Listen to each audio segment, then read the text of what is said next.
Hello, everyone. Welcome to this week's episode on Laid Back the Atirozinga podcast. Our topic for this week is emotional intelligence in the workplace. And our guest for this week is Chinedum and I, who has wealth of experience in the banking sector in Nigeria and is so passionate about emotional intelligence. Hello, Chinedum. Welcome to the show. Thank you, my brother. Atirozinga, nice to hear from you, Ian. How are you? My brother, it don't take. Let's start from there. Yeah, it is. It's been a while, my brother. It's been a while. It's been a long time. Indeed. I'm all the way from secondary school till now, man.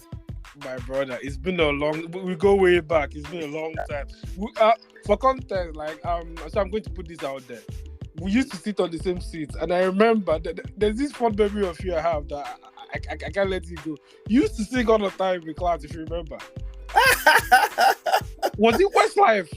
Yeah. It was Backstreet Boys, actually. Backstreet Boys or Westlife? Yeah, it was Backstreet Boys. I was always a fan of Backstreet Boys. Then we had this also seatmate too, Dr. Kenechukwu Dogga, that was a Westlife fan.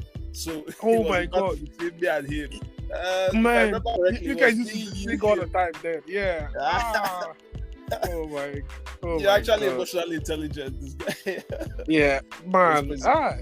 But for fun memories, to be honest. Yeah. But is this your first podcast? Yes, it is. It is my first podcast. Yes. So, since I'm introducing you to podcasting, what are your expectations? What do you expect from this? Well, so I've always been an avenue for me to also express myself in terms of things I believe in, and then I'm also expecting that from this podcast I'm able to communicate a feeling that I have, and I also believe that everyone have, and I hope that it gets as far as possible so that we have an impact in the world as a whole. Fair. Fair. So, but let me start with what you just. Let me just continue from your statement. In recent years, the world all over the place, everybody's talking about importance of social intelligence, having soft skills, people skills, and emotional intelligence in life. Why do you think that is? Why all of a sudden everybody's talking about it? Why do you think that is? First of all, I think the human being as a person is emotional. We are all made up of emotions, really. No singular person in this world that has not had does not have a range of emotions at a particular time. So for me, it's always been a case of, yes, what will get you through the door would be your IQ, which is your intelligence quotient, in any fact of life or in any place that you're going to, even from school, like for example, when we're in school, then we had the smashers, you had those ones that were brilliant, very brilliant, very intelligence quotient. But what keeps you there, is the ability to have those social skills, because those are people that could also relate with that. You had that emotional intelligence, emotional empathy towards another person. You were able to perceive your own emotions and then also perceive another person's emotions and strike a balance. That's what's putting people on the map today. Everybody can be brilliant. You can always attain anything you want to, but eventually it's how you are able to manage your emotions as a person and manage the emotions of others towards achieving a certain goal. That's what keeps you there as a person. So that's why I think that's why it's becoming rampant in the world today. Yeah, that's a very good answer, to be honest, because everywhere I go right now, and even the books I've read growing up, there's this particular book, I mention it all the time. I think I've mentioned it more than 10 times on my podcast now, Mastery, because I love that book by Robert Greene. There he kept on talking about social intelligence and emotional intelligence. That even if you're the smartest person, you have to, because he said to be a master, you have to go through the apprenticeship phase before you get to become good at whatever you want to do. But you need to regulate your emotions as well, because being an apprentice, you may not like being under somebody. You see, the point is, you need to learn how to regulate your emotions as an apprentice and then as a leader, as a master in your field. So no matter what you do, you need to learn how to be social and regulate your emotions. But but when we talk about emotional intelligence, in your own words, what do you think it actually means, and who is an emotionally intelligent person? Okay, so I would say an emotional intelligence, really, it's the ability of a person to manage both your emotions and also understand the emotions of people around you. I'll give you an example. I'm a person, and for example, I'm a father. And I have a family, so that's my circle of interaction immediately. So and I need to understand, if I'm emotional intelligence, I need to understand my emotions. I need to understand the emotions of my wife, and the emotions of my kids, if I have any, the emotions of anybody that works within the sphere of my family. If I'm able to balance my emotions, to also not negatively affect the emotions of other people and not also trigger it in an adverse manner, then I'll say I'm emotionally intelligent. So why I used the family was, the family is the smallest unit of socialization. So from the family, you keep going into other places, into other spheres. You go into your workplace, you go into your business, you go into your country, you go into your politics, whatever, to other circles of life. So if you're able to master your emotions as a person and balance it so that you can also manage the emotions of other people, then I can say you're emotionally intelligent. And that's, for me, that's what emotional intelligence is all about. Interesting. But because you mentioned family, let me link you back to family now before we talk about the workplace. So, assuming you are a father, and you are trying as much as possible to you're trying as much as possible to be emotionally intelligent, how do you think you can actually maintain that if you try like you're trying to be a strict dad? You see what I mean? To make sure your children come out the right way. So how do you think? Because you are trying to instill discipline. Yeah. But by doing that, you make your children hate you one way or the other. Absolutely. Because when people don't get what they want, they throw tantrum, they get annoyed. So how do you think you can actually control that? Being an emotionally intelligent person, but you are trying to instill discipline, you're trying to be strict to make sure your children come out the right way, and they're throwing tantrums, they're not taking it the right way. How do you think you can handle that? Okay, so as a father, you should now know that earlier you talked about being an apprentice and a leader. So as a father, you would now, first of all, understanding your own emotions means that you've understood that you're in a leadership position. The fact that this family is what it is today rests really on my shoulders. You understand that you have a support, which is your wife, and then you have responsibilities, which is your wife and your children. I'm trying to ensure discipline. I'll give you an example, because a lot of examples relate to me and you. Growing up, where we were growing up, we go to our arena and play football, and we know that when we were playing football, this was past school time. We just wanted to play football for like 30 minutes. But it was the discipline that was there, was that we knew that whatever we did, we had to be home at 5 or 4 o'clock. And if you didn't get there, you knew that there was a consequence for your action. And if your parents are waiting for you weekend. They were waiting for you. Exactly. When you go to, I went to Ariza's house. Of course, you got a cane if you were late, or you got a scolding if you were late. But the whole idea was because they wanted you to understand that in life there are consequences for every action. For every action. So, as a father, you want to communicate that first to your children, because I think that's a very fundamental principle for every child to know, or everybody to actually know. And when you do that, of course, it will not be swallowed hook, line, sinker. And that is where you also have to understand that you're managing the emotions of people, and at different levels. The way you also have emotions as an adult is not the way you expect a child to also express his or her own emotions. Even an adolescent is not the same way. So that's why I said you also have to bring yourself to that person's level, which is one of the 5 elements of emotional intelligence: empathy. Put yourself in that person's shoes. It doesn't matter if the person is your child or your son or your co-worker or your wife. Even, you have to empathize. Put the person. If I was this child, when I was, so that's why I love our parents say, when I was your age, I didn't do this. When I was your age, I did this. So they actually empathize with you. They try to let you know that, okay, I actually understand, but I want to let you know that there are consequences for these actions. If need be that I have to discipline you for throwing tantrums, I need be that I have to let you know that what you have done is not in line with what my strategic objective for this family is. I would communicate that to you by, for most African parents, it's through the cane or through other strict measures that will discipline you. But the whole idea is to eventually get you to know that, okay, this is why this happened, and this is why these tantrums, nobody really listened to me when I was training these tantrums, because they wanted me to understand how life was. A lot of us at this point now, most of us are in the aha moment. When as we are growing, we've grown up now, and we see a lot of things happening. We're like, oh right, that's why my parents did that. This happened, to us, and that did this, and this was why they were so strict. Okay, maybe I wouldn't have done it like this now, but I probably would have told the same. I would work within the same disciplinary framework that our parents used. So really, that's how it works for the family. Interesting, but you mentioned something about empathy. So and I know what did you call it again? What did you call it?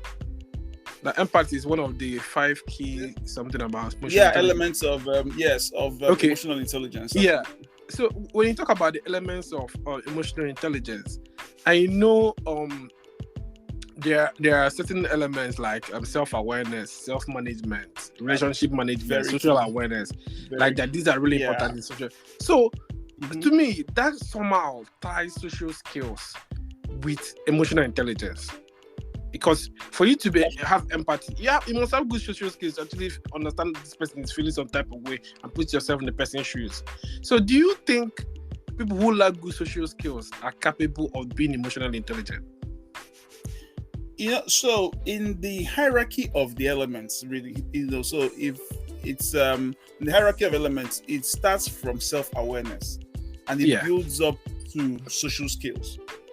So if emotional intelligence, let me now say, is not a state of mind, is a process. It's a process of getting to a particular state of mind. So first of all, emotional intelligence starts from you. So that's why it's also in the definition, it is also about managing your emotions first before you manage that of others. So you have to understand how you feel first and identify it before you can actually manage it. Exactly. You're not gonna be Christmas. Because I'm sorry if I'm cutting you short, but I noticed they don't even know what they feel. Exactly. Is it anger? Is it disgust? Is it sad? What do you really feel? You have to actually pinpoint what you feel. Exactly. And how to manage it. And self-awareness is like if not to undermine the other elements, but self-awareness, I think, is the critical element in emotional intelligence, because really, bro, you gonna know how you feel first, and you gonna know, you need to know how I feel before I know how to transmit that emotion to another person. So like I have to be very self-aware.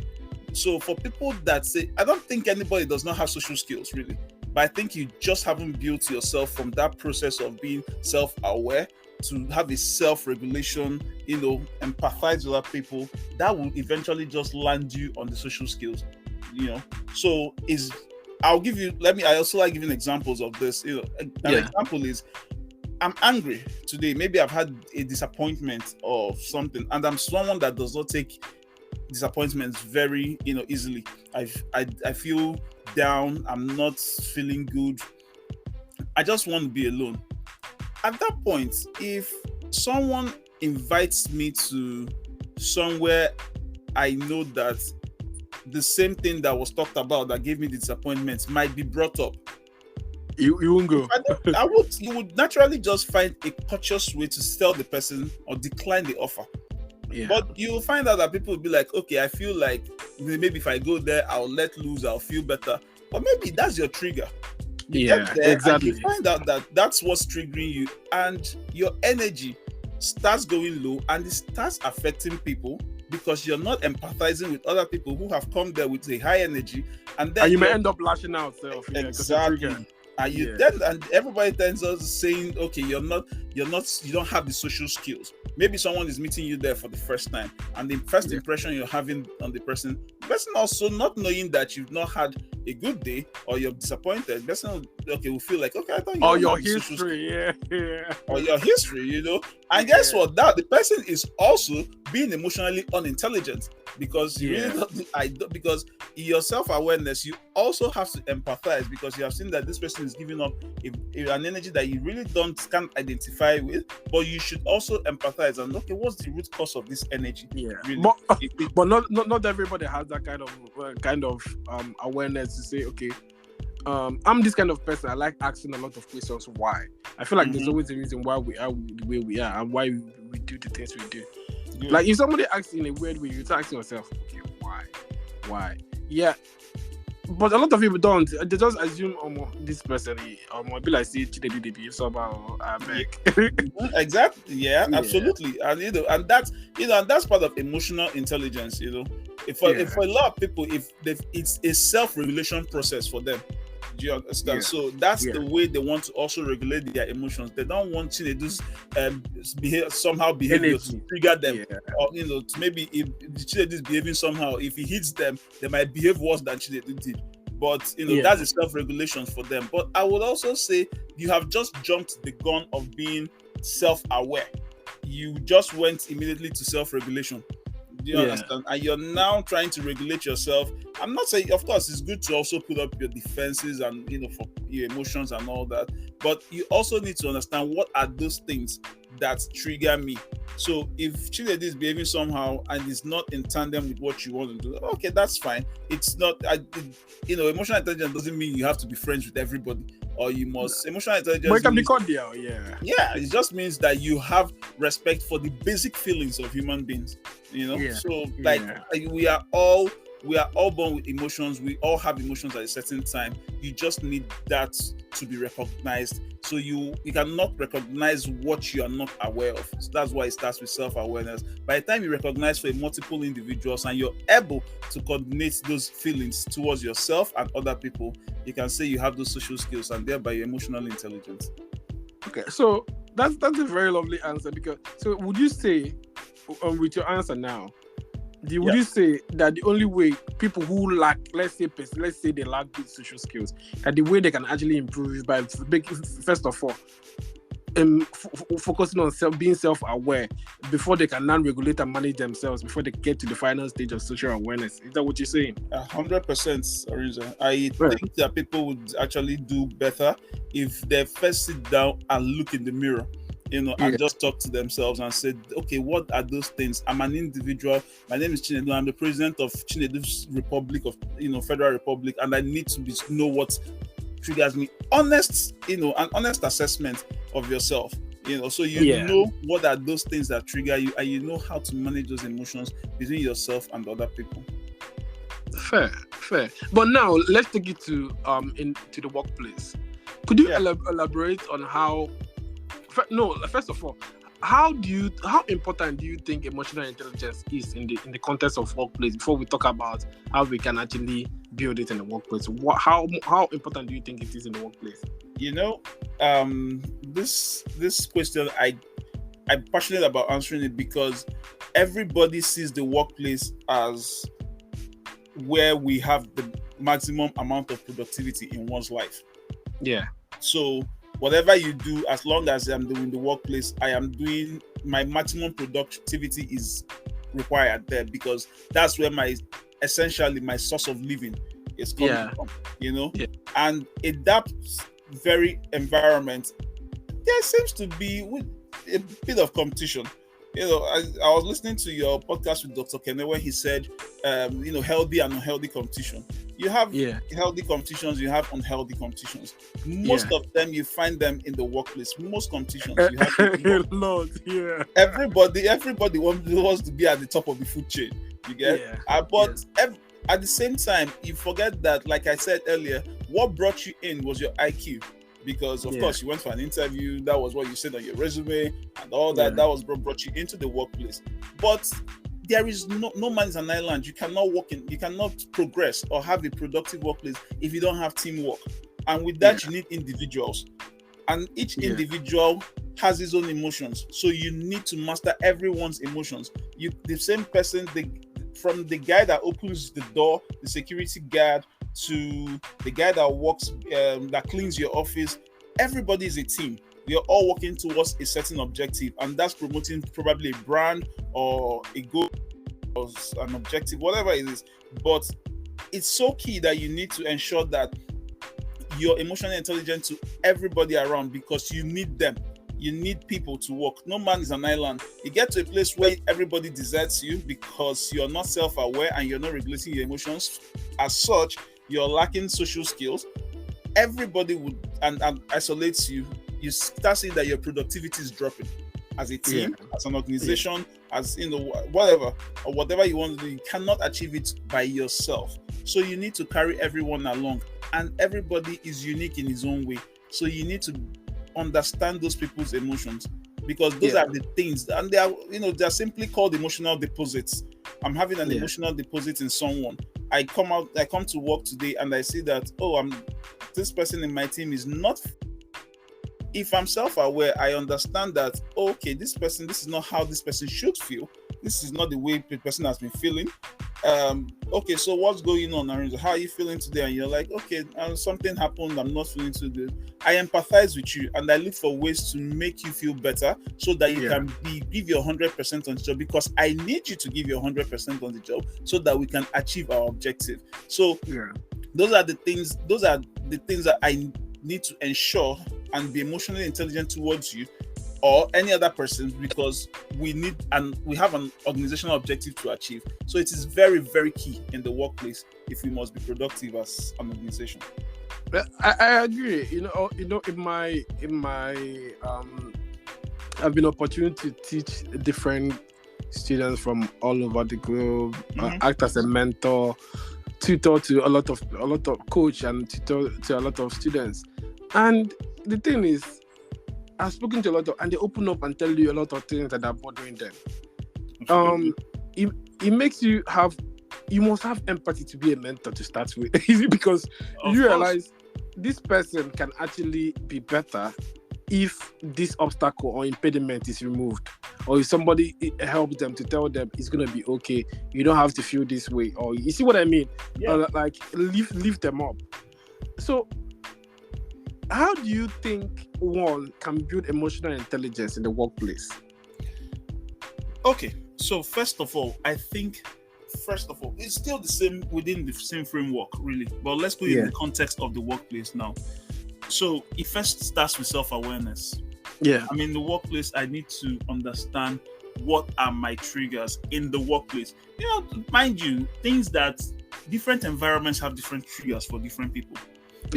So what might trigger me in the workplace might not be what triggers me at home, or it might not be something that triggers me when I'm with friends. So I need to understand what are those things that trigger me in the workplace. Is it not meeting deadlines? Is it just the environment of the office? Is it regulatory frameworks? Could it be the risks that are inherent in the job that I do? Whatever. Could it be cultural background? Could it be religious beliefs? Whatever it is that triggers me, I need to understand them. And then I also need to now regulate my emotions as is applicable within the office and the organization. I also need to look at and say, I understand I am not alone. You also need to understand that it's a teamwork. You have all come together from different, backgrounds or different spheres of life to achieve one strategic purpose for the organization, and also make yourself better people. So, that I'm working with people, and I'm also trying to do things that will not impede the job as well. So I'm trying to make sure that people are also on the right track as we are striving to achieve this organizational objective. So I'm carrying what I need to, you now know that, okay, in that point, I also need to empathize with people, whatever thing that happens. I also need to be a team player, basically, And when I'm a team player, those are things that contribute to emotional deposits in people. Everybody has an emotional bank account. If I do something good for you today, if I go the extra mile for you today, and somehow, subconsciously, you remember. You don't really forget. And you, for some reason, you are poised to do the same thing, to return the favor. That's why I say one good turn deserves another. Those are emotional deposits. For genuine reasons, if I have to go the extra mile for my colleague, I should be willing to do that because I'm empathizing with him. And with that, I'm building those social skills. And by the time you know it, I'm being emotionally intelligent. It becomes a habit. Like I said, it's a process. It starts off, bits, and by the time you know what's going on, you've built it, and you're naturally emotionally intelligent. And the best place for you to actually show this emotional intelligence should be in the workplace, because, like I said, most of us spend our time, or the better part of our days, in the office. True. You do about 7, 9 hours, 10 hours in the office. So you are interacting with a lot of people, and you see them every day. So you need to have to get along with them, to be honest. Exactly. So you need to build that process. It's not built in a day, but when it's built, those are the little things that you can do that will build that emotional intelligence, and then everybody is carried along. Everybody sees you as a team player, a leader. Even if as an apprentice, you are also seen as an emotionally intelligent person. Fair. But when we say, but before we build, we say, oh, this person needs to build his or her emotional intelligence. How can we even identify somebody who lacks emotional intelligence in the first place in the workplace? Like, what do you think they do that screams, "Oh, look at me, I'm emotionally intelligent"? Yeah, I guess.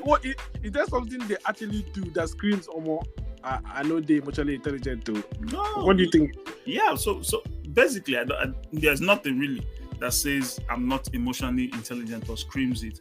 A lot of people confuse emotional intelligence with being nice.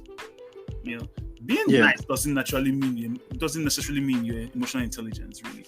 Your emotional intelligence could stop at your self-awareness, really, and then you understand, okay, I am sure that this triggers me. So if my teammate does something that I don't like in the workplace, such that I don't cause more harm, I try to avoid that by self-regulation. So I'm not in that space. I politely, the underlying thing here in the workplace will always be courtesy. So just you cautiously, and with courtesy, also avoid some certain situations that will trigger you to withdraw from an emotional deposit that you might have in a colleague or in the workplace. So if you also want to say people that are not emotionally intelligent, not necessarily that they might not be emotionally intelligent, but the situation might not warrant them to show emotional intelligence. But the truth is, at every point in time, there are emotions moving up, and as long as we are human beings and we're interacting with each other, there will be emotions.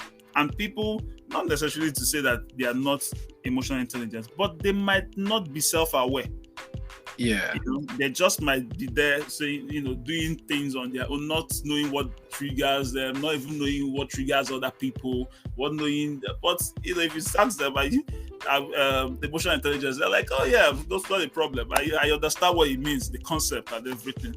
But you have to be deliberate about yourself first. So when you see a lot of people, being said that they are not emotionally intelligent, I just think that they are not self-aware first. Because literally, once you, like I said, that's the key ingredient. Once you kill that and you ace that sphere of emotional intelligence, I think you're on your way to becoming very emotionally intelligent. Okay.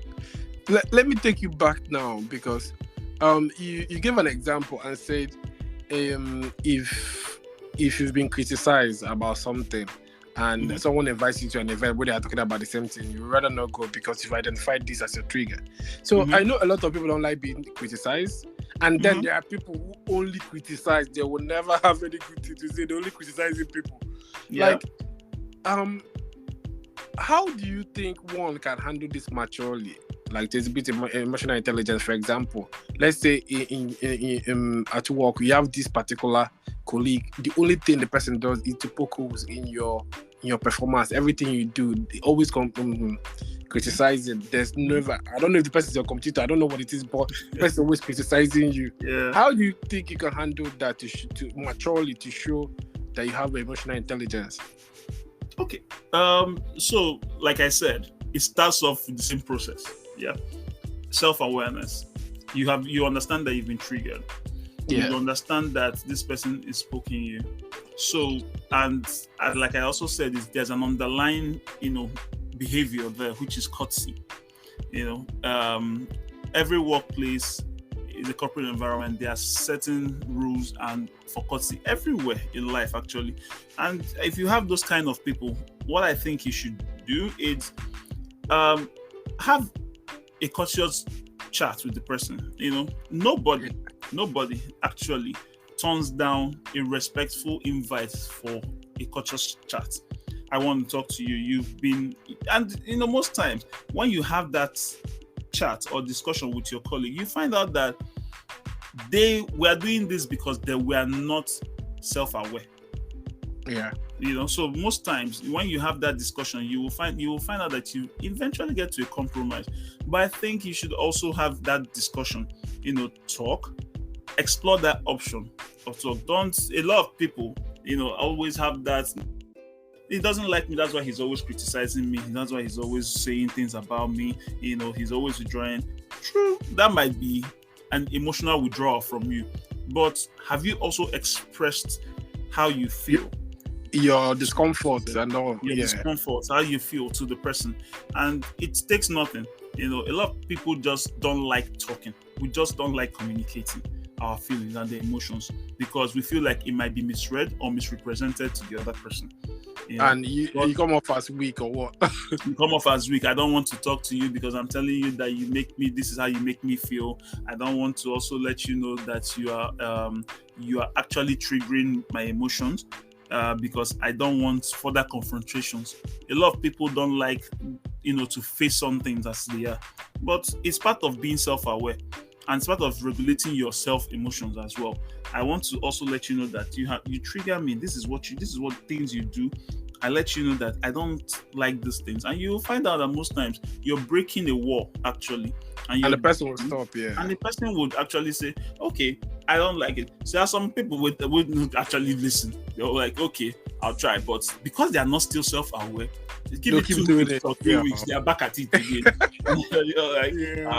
And you know what that does? What it does, it's not like because they have not deliberately looked at themselves in the mirror to say, oh, this thing that Chinedum mentioned to me the other day, I think he's right.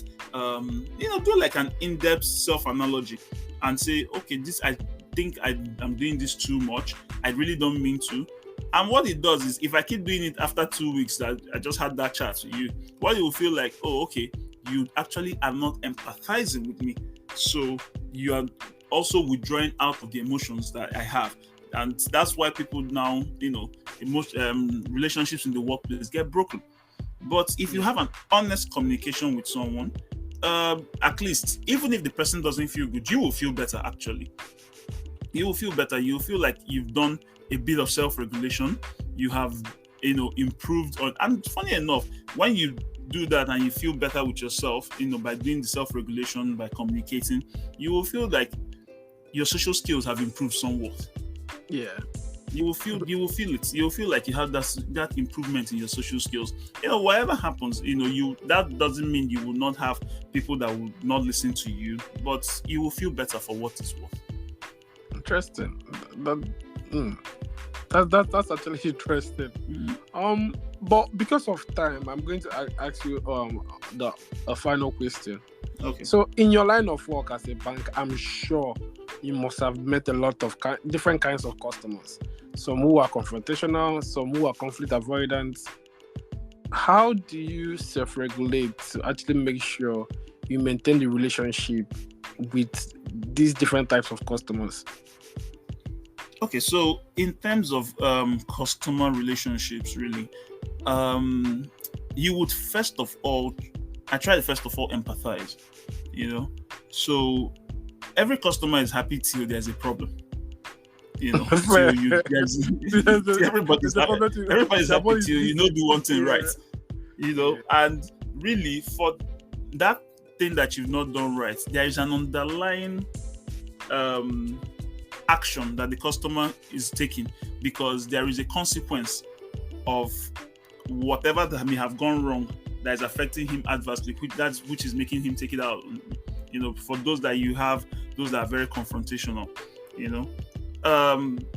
try to empathize with them first of all because being a banker, first of all, I've already told myself, and I've already tried to identify my triggers and have my self-awareness. That's me. Now, what I'm doing when I'm engaging a customer, I try to empathize with you. Whatever the situation might be, we're trying to resolve it. And to be honest, I prefer the customers that are confrontational, that come to you. Why? They're shouting, I want you to do this now. Why didn't you do this? And you must have done. So I'm sorry, sir. What could we have done better? How can we, remedy the situation? And that's one thing people don't like talking about. I want what has happened has happened. So you're not being emotionally intelligent too. But if I'm able to discuss and say, okay, sir, what is the situation? Let's see how we can resolve it. You discuss with the customer and sort that out. That's fine. And most times you see that you're converting those customers from the irate ones. Eventually they become satisfied and you're deepening the relationship with them because you have empathized. You've put them in your shoes. A couple of people are like, okay, a lot of emotions are being passed and people are not saying, are not communicating their feelings appropriately to you. Then that triggers you in an adverse way. But I would rather have those confrontational ones that are telling me those things than the ones that would actually avoid the conflict but will carry out the action.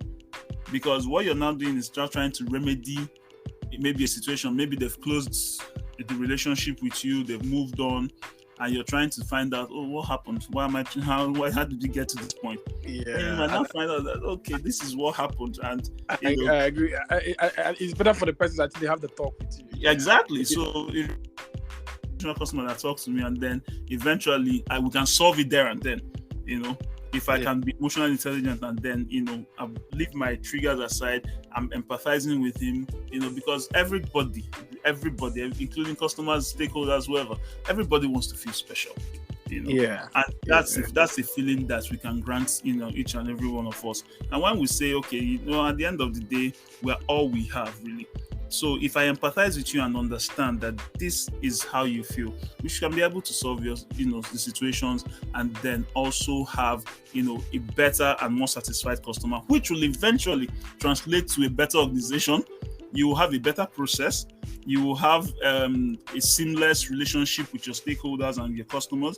And then at the same time, everybody in the organization will be happy, from management to down to the ladder. Interesting. Well, I think I've learned a lot just listening to you about emotional intelligence. But because of time, this is all the time we have for this week. That's nice. Thank you. Yeah. But is there any parting word you have for the audience? The world is becoming a very competitive place, really. Yeah. It's becoming the world is getting thicker with a lot of adversities. We're all we have. The only thing we can actually do for one another is to actually be emotionally intelligent. But you can't be emotionally intelligent if you are not self-aware. So please, I urge everyone to actually look, have an introspect, and also know what triggers you. And if you know what triggers you, you should know how to manage them. If you know how to manage them, you can be able to manage emotions of others through empathy. And by the time you know what's going on, you're on your way to becoming a very emotionally intelligent person, which will help the world to become a better place. True. On that note, thank you so much, Chinedum, for coming onto the show. That's Rosinga. Thank you so much for having me, my brother. This has been really, really insightful. Honestly, I learned a lot.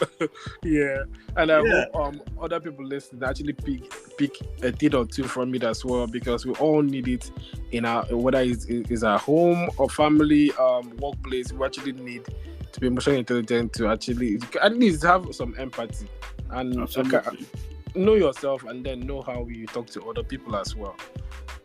Anyway, on that note, thank you so much, and hopefully we'll do this again. My brother, thank you. My pleasure. Keep doing what you do. Thank you.